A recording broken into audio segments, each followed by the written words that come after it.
Welcome to the Hamumu Halloween Home Horror Hoedown, the podcast where we watch scary movies so you don't have to. From award-winning to completely unknown, we take them all way too seriously.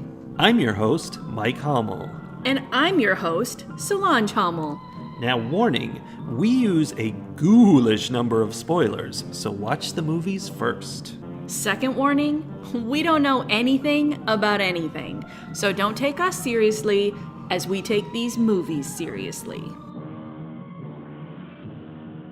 This week, we are watching a movie that has strong ties to your youth? Young adulthood? Sure. Or medium adulthood. Medium adulthood. When you weren't as old as you are now. When I was less old. Yeah, like yesterday when we watched this movie. Yes. I have seen every Evil Dead movie, every Evil Dead TV series, except for the remake movies, which I now feel is a problem because this feels like it belongs with the remake movies, even though I haven't seen them. You've also seen every movie that Bruce Campbell is in because you're kind of mildly obsessed with him. I probably haven't seen even half of the movies he's in. Well, that's true. But you've seen a lot. And you like movies made by Sam Raimi. Mm-hmm. Like, there's a lot about the Evil Dead series that's, things that you then have become attached to. It's my thing because it's horror and it's over the top, it's gory, it's violent, it's dark, it's like angry and unpleasant, but it takes none of that seriously. Yeah. It's ridiculous. Yeah. And that's my thing is you have that dark stuff and you enjoy it, but you make fun of it because life isn't that. It's okay to have fun. Yeah. So this week we are specifically talking about Evil Dead Rise from 2023. Very current. Very current. And I guess the place I want to start with is, how does this Evil Dead compare to the Evil Dead of your less old days? This is where I find the problem and why I don't know what to say about this movie. I feel like I'm ready to hear what you say about this movie because from the get-go with this one, I felt like angry at it. Really? Why were you angry at it? What does that mean? I heard a lot of people say, oh, yay, it's more Evil Dead. And it's, like they would say things, I don't remember exactly, but that it was, sticking to the legacy and, it belonging in the Evil Dead. And I feel unqualified to judge this because of that attachment you talked about. Like, I'm protective of my baby and your baby is all the parts that were not in this one. Kinda. Like Bruce Campbell. Like Bruce Campbell. I mean, there was not only no Bruce Campbell, but there was no equivalent. There was nothing going in that direction. Like, this is not like that. You're just mad that nobody lost a hand and then replaced that hand with a chainsaw. Mm-hmm. I am. Yeah. So I am looking forward to hearing your take because I think you'll see this more just as a movie and, how did it do as a movie? And I feel like I'm having a very hard time with that idea. Interesting. Well, so to start off, I am not the Evil Dead fan that you are. Like, I know. I've seen many of them with you. And while I appreciate the kind of the dark humor that the Sam Raimi and Bruce Campbell and the Evil Dead series have, like, I do appreciate that. It's a little too comical for me. Campy? Yes. Campable-y? That is exactly it. It is too campy. I am not overly fond of camp. Ugh.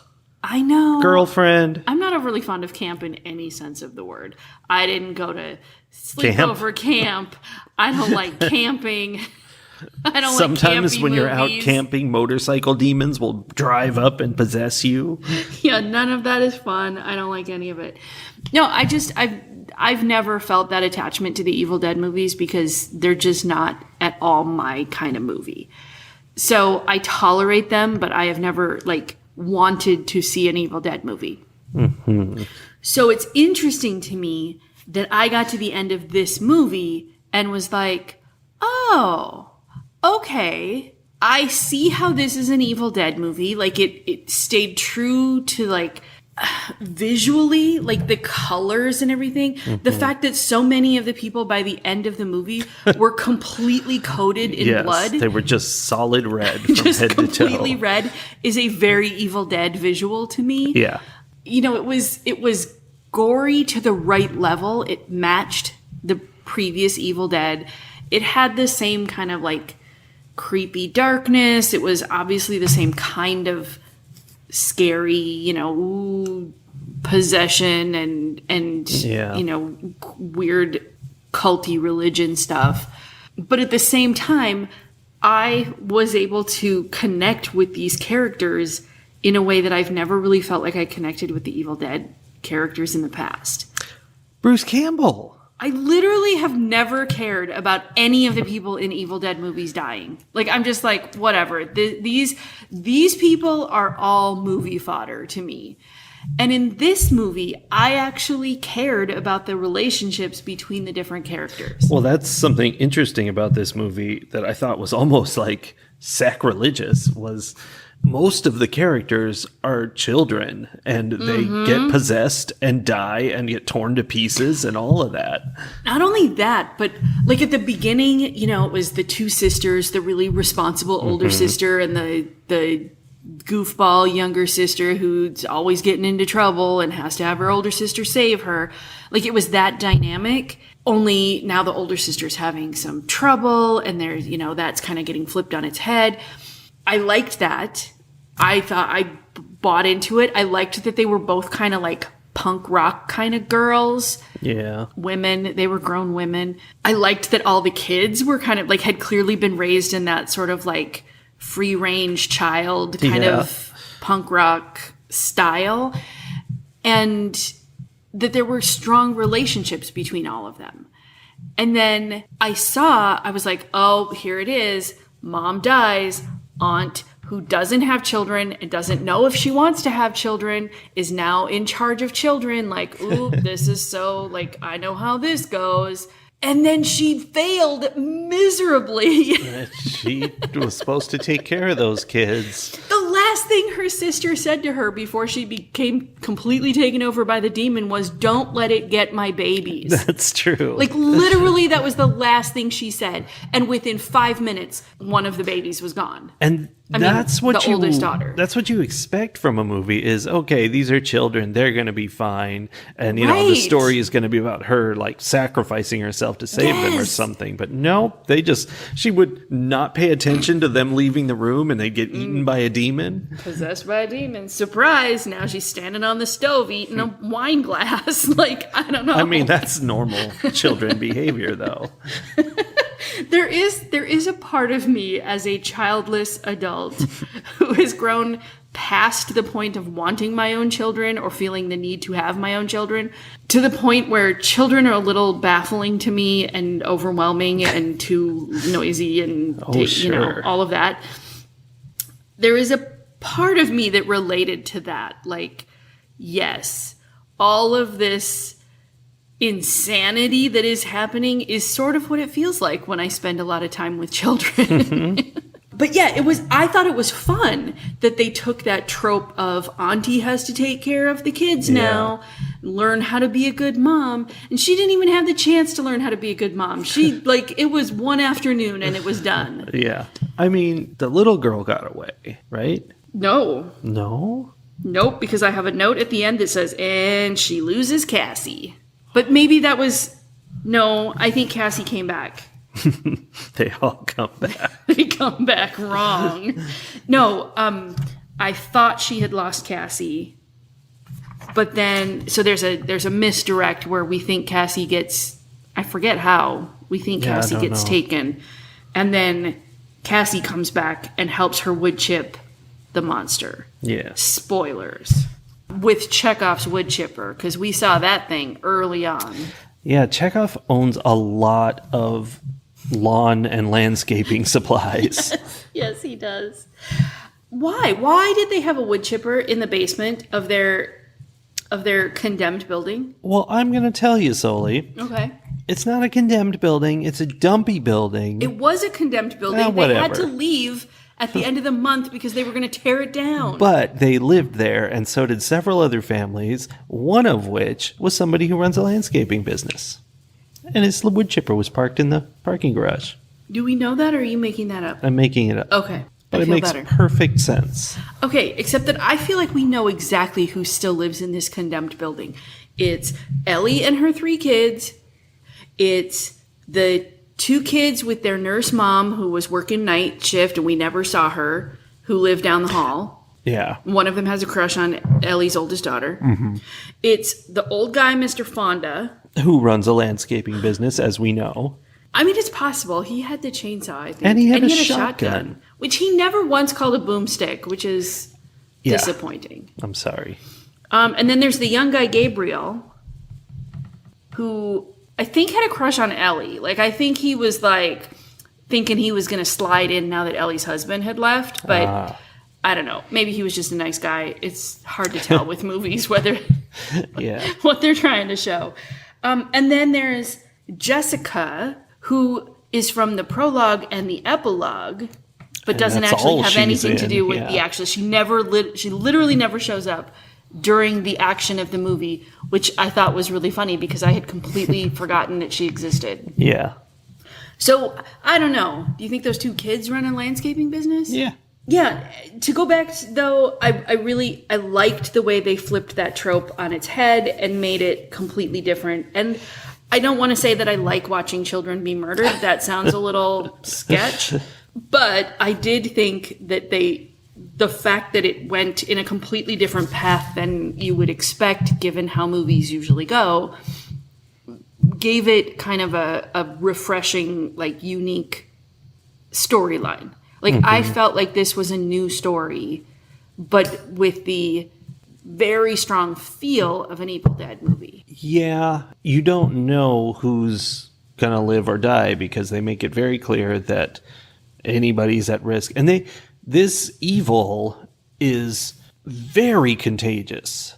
Like, you can't get a drop of the blood of the zombie monsters on you. Unless you're Cass or... And you drown in an ocean of it. Yeah. Like, I don't know why. I literally don't know why Beth and Cass were not possessed. Because everyone else was so fast. It's actually reminiscent of Emily in the beach house, where I'm like, how? How did you survive? There's no way that you didn't catch this thing that everyone else caught. So, I don't know. That felt a little unbelievable. But it's also in keeping with Evil Dead. Like, I fully expected... everyone except one. I like that it was the 2 who survived because you have to have someone to survive for the next one. You have to have someone who's going to come back with, a chainsaw arm or something. And they definitely made sure to point out a chainsaw and get that in there as a key component. And Beth did have, like, the monster, like, stabbed a thing of glass through her hand at one point. And so she spent... like half the movie with her hand all wrapped up in duct tape. I didn't even think about that. Is probably not great emergency medical care. I mean, I don't know, maybe duct tape is. Speaking of that emergency medical care, she gets stabbed in the hand. The monster somehow gets off of her and goes and attacks Bridget. Jumps on top of Bridget and is going after her with a tattooing needle.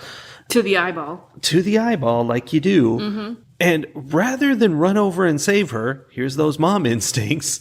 she's wrapping her hand up with tape or whatever before going after to help. I mean, you don't want to bleed out, but in the moment, it was maybe not the best choice. It was not good. Yeah, so I don't know. Maybe that stab wound festering inside a whole bunch of duct tape and getting all sweaty and gross while she finishes fighting off this demon. Maybe she's going to lose that hand. Maybe she'll have to put a chainsaw there. With gallons of demon blood soaking through that bandage. Right? So, okay, that makes me think, shortly after that, when Bridget had, like, because the tattoo needle, like, sliced across her cheek and she had, like, the, blood poisoning spider stripes coming out from the wound kind of thing, Yeah. starting to cover her face. I was like, oh, here's the moment. Because Bridget was pretty tough. And I'm like, okay, she's in the kitchen. She's like got the stove on. She's got this Yeah. hot frying pan. I'm like, she's going to like heat that frying pan up and like brand herself on the face to stop this thing. I was would've been fully cool. expecting that. Yeah. Didn't happen. Instead, the next time we see her, she's crouched on the cabinets eating a wine glass because she doesn't like the worms that are in her stomach. Yeah. So that's how they go. And I think that's the thing, is the blood getting into your system, which is why it's perfectly fine for it to be all over your face and in your mouth and whatever. I guess. I don't know. But Yeah. I think that makes sense for the sequel, that, it's going to soak in there and she's going to be like, it got in my hand and it went bad, so I had to lop it off at the wrist. And then she's got a chainsaw. Yeah. We'll see. We'll see. We'll It see. does make me want to maybe watch the remakes of the other ones, because if they're more like this, like I enjoyed this movie much more than I enjoyed the original. Solely. I know there was way less Monster Cam, and I am not a fan of Monster Cam. But they definitely made sure to bring in the monster cam. For sure. That was one of the ways that they were very true to the Evil Dead. There was a Monster Cam. There was also a Monster Cam psych out Yes. or fake out At because the very beginning. there was a drone that, someone was just playing pranks with. But I do feel like I like this modernized version of it more. And I don't know exactly why. I think I liked these people more than I liked the people in the previous movies. No Bruce Campbell. And I also think that I kind of liked it being set in an apartment building in the city more than out in the middle of the woods. I don't know. Yeah. I don't know why though. Well, that was an interesting, change to give you a very different scenario. But it's one of these stories where it's just like the evil is so pervasive and unstoppable that you're like, what are you even going to do? And that's kind of how the movie ends, is they definitely win because they run it through a wood chipper. But as we find out with Jessica, it's still alive. It's just in very small pieces. Right. All of the little chunks. Jessica's like freaking out because there's clearly been a murder in the basement. Yeah. And was it just me and my like vision not being what it used to be? Or were those little pieces all kind of like wiggling a little bit? Like, Yeah, there were things moving. like iron filings wiggle a little bit when they're close to a magnet. Like they were like, oh, here she comes. Well, I think they were trying to come back together and Yeah. be something. And then we know, because of the prologue, that they got in Jessica, and then by the time Jessica got to the cabin, she was demonized, and then she got her friend Teresa and her boyfriend Caleb. Those guys I didn't care about at all. Well, you're not supposed to. But yeah, it is very clear that they did not win, that the evil is still out there. Yeah. But they did win. They got out and they're free. But who knows it's will gonna happen. right. It's gonna be like any of the other movies, of that have these like long running series where, just when they thought they were out, they get pulled back in. Right? Yes, they get pulled back in by a multitude of arms. Yeah, that was new. Well, that Right? was interesting. I sort of. The idea is weird because Ellie is possessed. She's the main one. She gets some limbs chopped off. And for some reason, her two possessed kids come running over and just start tearing into her. Uh-huh. And then we later discover that what they were doing was Climbing inside climbing her? in to make a multi-part monster out of all of them, which is real freaky. It was real freaky. And it was cool though, because we had seen a bunch of things. Like if you look at when Danny's flipping through the Necronomicon at the beginning and you like look at what's going on, I was like, some of those faces look familiar to me. Ooh. Like I was like, this does not bode well for this family. And then a lot of the things that he saw in the book are things that happened, Yeah. right? That was one of them. Like we saw this like weird multi-limbed creature. I didn't know that, yeah. And then they become that multi-limbed creature. I don't remember if we see it before or after they create it, but it's shown that it's in the book. And that was just a bad move. I guess they did it because Ellie wasn't very functional with several missing limbs. But the giant multi-limbed monster was not nearly as effective as 3 humans Yeah. would be. I mean, I don't know if demons have the same thought process that we have in terms of, what's They seem rather the most effective and aggressive. efficient. Yeah. The motivation there, sort of like when we were talking about Nope and like Antler's motivation is different from everyone else's. Like maybe a demon's motivation is not necessarily to win, but to win with like the most creepy way possible. Yeah, I mean that is a classic Evil Dead thing that is less common, which is that the demons are really trying to upset people. Like, Yes. like they want to kill you and they want to possess you, but they also really want to make you unhappy and angry. And that was one of the things, like, it's probably a good thing that those kids didn't live. And I think Cass is going to have some serious, like, therapy needs. Yeah, for sure. I mean, beyond the fact that she watched her entire family get murdered, because that demon was vicious with its words. Like, he knew exactly, he, she, it, I don't know. The Don't demon misgender the demon. knows exactly where your most sensitive spot is and goes straight for it. Hardcore. This demon was a mean girl. Yeah. And that is definitely a very Evil Dead thing. Like the Evil Dead demon has always been like that. Other things that felt very Evil Dead to me were the profusive milky vomiting. That was fun. Never unpleasant. And also, the scene in the elevator with it's not vines because the vines would have been out in the woods, but all the like electrical wires and stuff that captured Ellie and were like holding her up. That was one of the creepier scenes, I felt like. And very, in a very like dark, creepy, horror artistic way. Well, I have never liked cheese graters, and I don't know that I've seen a movie exploit that fear. Not before. the way this one did.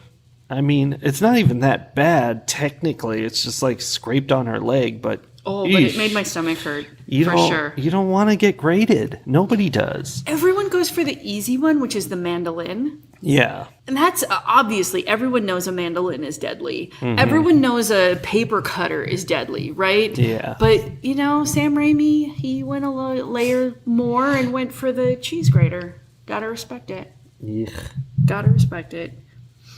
One of the gorier, more disgusting deaths, I thought. Maybe it wasn't. I mean, it was kind of gory. It definitely wasn't the goriest, but it was one of the more disgusting deaths. Was when the demon bit out Gabriel's eyeball. Yeah. Which, that was the gory part. But then spit it into the kid's mouth so that kid choked to death.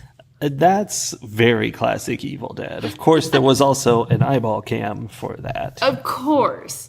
But yeah, like there's like a weird layer of like, I don't know if irony is the right word for that. Irony? I see what you Is did that there. the right word? But like, of all the horrific things that are happening, this kid's going to choke to death. Yeah. But it's on an eyeball. Like, there's just something about that that's very, very Evil Dead. Yeah, that's pretty horrible. So this is a gory movie a little bit. Super gory. Yeah. Yeah. But again, like, there are parts of it that I definitely couldn't look at. But then there were also parts of it where I'm like, this is super gory, but it's almost cartoonish in how gory it is. So then it's not bothering me anymore. But Like- not fun cartoonish like an Evil Dead movie, though. Mean cartoonish. Was it? I mean, Yeah, but it was meaner, but I guess Yeah. I never really felt like Evil Dead was fun cartoonish. there's your problem. Yeah. But yeah, there were definitely parts where it went so extremely gory that it went past me caring. I was like, yeah, this is clearly not real. Yeah. So you laughed when Beth, or had some kind of reaction when Beth stood up like toward the end and she was about to like wood chip the monster. She stood up and it was a very Evil Dead shot where it was like up from the ground looking at her, so she looked really tall and strong, and she says, "Come get some." And you had a reaction to that, and that made me think that that's a direct quote from a previous Evil Dead movie. I'm sure that it is, but did she have the chainsaw at that point? Maybe? I feel like at some point, like, she got tossed the chainsaw and caught it, and and it was dramatic and haha, let's Who would have tossed her? tough. I don't think Cass is going to be throwing I think a the chainsaw. demon did it. Oh, the demon threw it at her, so she just picked it up off the ground, actually. But it was that it was trying to make her like Ash, but it's without the campiness. It's not the same thing, It's not this hero who's over the top, totally confident, for no reason. Yeah. And incompetent at the same time. Although there was some of that, because she was very incompetent. Yeah. But I don't know that she ever felt competent. That's the difference. Yeah, I mean, she was running in fear the whole movie, like anybody would be, instead of being this over-the-top cartoon hero like Captain Hammer. Yeah, yeah.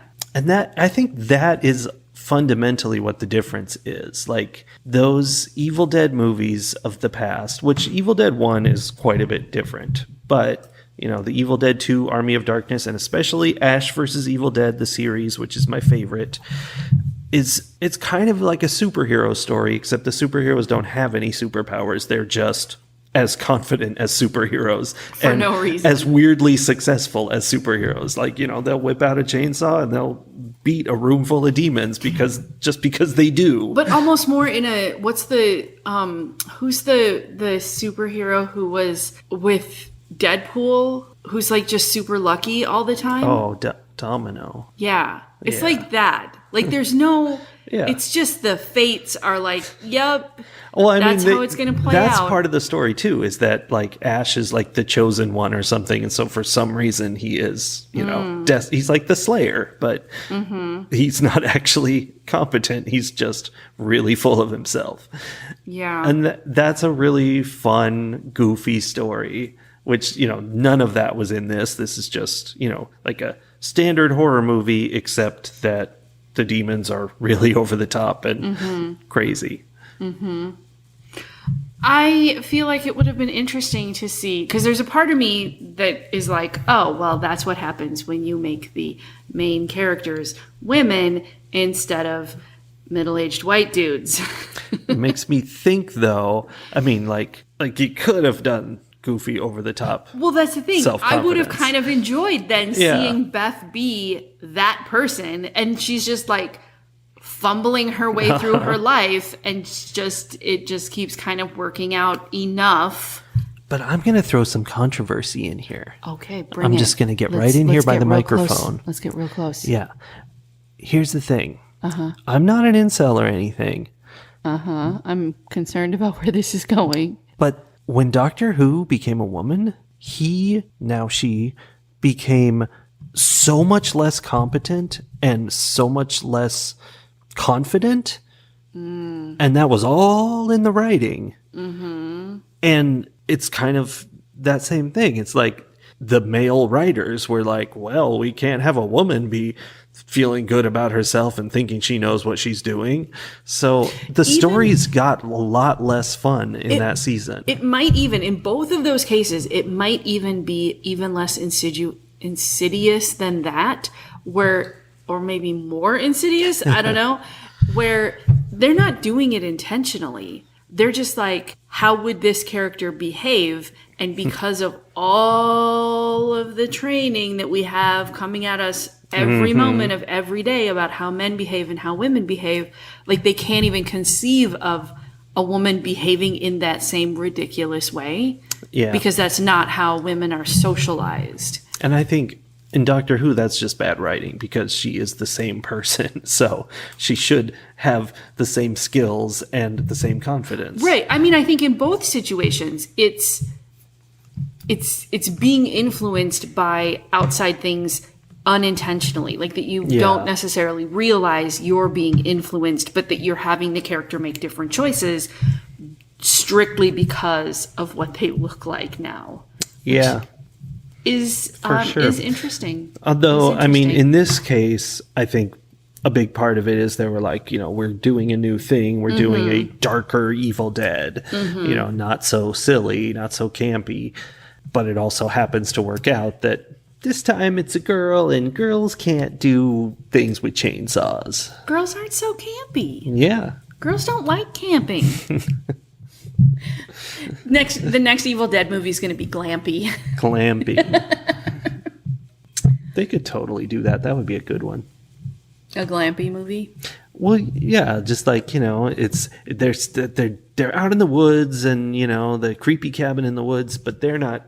They refuse to go in. They're the like, cabin. I'm not staying in that cabin. They're going to stay in We're there. going to go stay at this hotel. No, they have a glitzy tent that they Oh, brought. an RV, totally An RV. And it's got Christmas lights around it and all of that stuff. And it's Sure. And they're drinking champagne, but then the demons She's come. got to have her hair dryer. Speaking of writing women in certain ways. Yeah. Oh, we haven't talked about Stephanie. Stephanie is a major character. Stephanie is a doll's head on a broomstick She sure is. that Cass made in order to protect herself and her family from like a ghost that her brother told her about that lived in their apartment. The ghost of a banker. Or in their apartment building. And so Stephanie comes in multiple times, like early on, the broomstick gets broken, and I totally was like, oh my gosh, one of these kids is going to die before the demon even comes because somebody's going to get stabbed with this pointy stick. But they didn't. And instead, the demon gets stabbed. I mean, someone does get stabbed with the pointy stick, but it's after they're possessed. Appropriately stabbed. Yes. But see, that ended up being one of those many, many situations throughout this movie where something happens and the demon stops attacking, but then starts attacking again later because it wasn't actually impacted at all. And I'm like, why did you stop then? Why? I mean, maybe it's like, puts it off. It's got to get over it. It did make me think of the Doctor Who episode that we watched recently where the Cybermen were constantly like anything new that happened to them, they'd be like upgrading. And then they would be able to handle that thing. Like that's how the demon was. A stick through the head was a problem for a little while and then they figured out it was fine. Yeah. A pair of scissors up the nose was a problem and then it figured out how to get around it. And see, if it was like a serious horror movie, they could have had like, like the demon is like these veins running around inside the body, like, that starts with that cut and goes and spreads around your body. And then you stab it through the head and you've stopped it, but then it can grow back around to refill the gap. I had that same thought because a couple times it got stabbed through the brain and I was like, oh, maybe through the brain is the thing. You'd think. But it wasn't. And I was like, oh, it just needed time to like rewire the neurons or whatever. Yeah. Like, I don't know.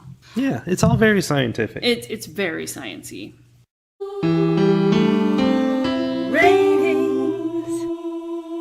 I have mentioned my difficulty in rating this film because I'm attached to the history of this franchise, and this is very different. And so I spend a lot of my time, making those comparisons and thinking about what would Ash do, WWAD solely. WWAD. And so, like, I kept, like, kind of coming out of the movie and being like, wait a minute, this is not that, this is something else. Is it good? And it was really hard because it does do a lot of Evil Dead stuff. And so you've got those weird, crazy demons that you don't see in anything else, but then they're not being whipped back at by the people. And I don't know, that's what gave me such a hard time, even being able to tell if this movie was like decent as a movie. Like, is that good or is that ridiculous? I still don't know. I don't know what to make of this movie because it's got half the silliness, but not the other half. And that's very confusing for me. So I wish you were rating first this week, but it seems like you're not. Nope, you got to pick a number. So taking it as it is, this movie by itself is so hard to do. It is intriguing watching how painful this process is for you right now. This is the hardest movie to review of all movies. I think that it presented a fine scenario, resolved in a reasonable way. It was entertaining. It's fine. It's fine, Soli. Okay. What number are you going to give this fine movie? We're going to give it 3.5 backwards records out of 5. Okay. And we're going to wash our hands of it.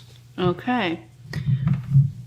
That is fascinating because I had no difficulty coming up with what number I was going to give it. Knew what I was going to say immediately as soon as we started thinking about it. I knew. I wanted your input on this. And I came at it completely opposite of what you did, I think.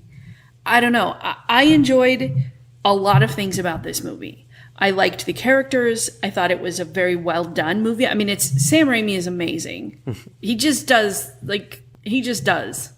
He just does. He just does. And I don't know how much hands-on he had in this, but it was clearly some of him, his ideas. Definitely. Either he saying, let's do this, or someone who had very closely studied the things that he does. I did see Sam Raimi and Bruce Campbell were executive producers for sure. Yeah, and I saw that, but that doesn't necessarily mean anything. Yeah. Other than they gave money. They gave their thumbs up. But yeah, so I don't know. Someone, either he was involved or someone who really has paid attention to what he does was in charge, because it had a lot of that same skill level. I think it was a very pretty movie, if that's the right word to use. It wasn't pretty, but I think it was a very artistically done movie. Mm-hmm. And yeah, I enjoyed it. That being said, I enjoyed it for what it was, which is a gory style horror movie, which is not my favorite kind of horror movie. Yeah. So I am also going to give this movie 3.5 backwards records out of 5. Ooh. But I think sort of for opposite reasons as you are. And I'm giving it that as a way to go movie. You scored higher than I expected you to. Whereas you're giving a 3.5 as I don't know. I'm not sure what. I can't discern. Because it underperformed for you and it overperformed for me. I think is what it boils down to. I guess. Yeah. So I mean, I guess I would watch other Evil Dead remakes now just to see them. What are they like? Are they more campy or are they more like this? I think they're not campy, and that makes me sad. It does mean that I would have to spend half an hour waffling back and forth during the recording. I mean, we don't have to review them all. We could just watch them. But then they'll know. You just said it, and they're going to know we watched them. Surprise, you guys. Sometimes we watch horror movies that we don't talk about. Really? Not very often, but occasionally. It's true. All right, well, that's that for this week then. Yup. Let's get out of this 2022-2023 nonsense and head back somewhere. I feel like I want to look at the movies we've watched over the past year and find a decade that what decade have we spent the least time in? Okay. I'm going to guess it's the 90s. I mean, if you count all the decades, probably the 1600s was low on the list. I'm going to say maybe we focus on the decades that had movie making as a part of them. Okay, good plan. We'll see you next week with a movie from the years in which movies were made. Yay! Yay! Bye.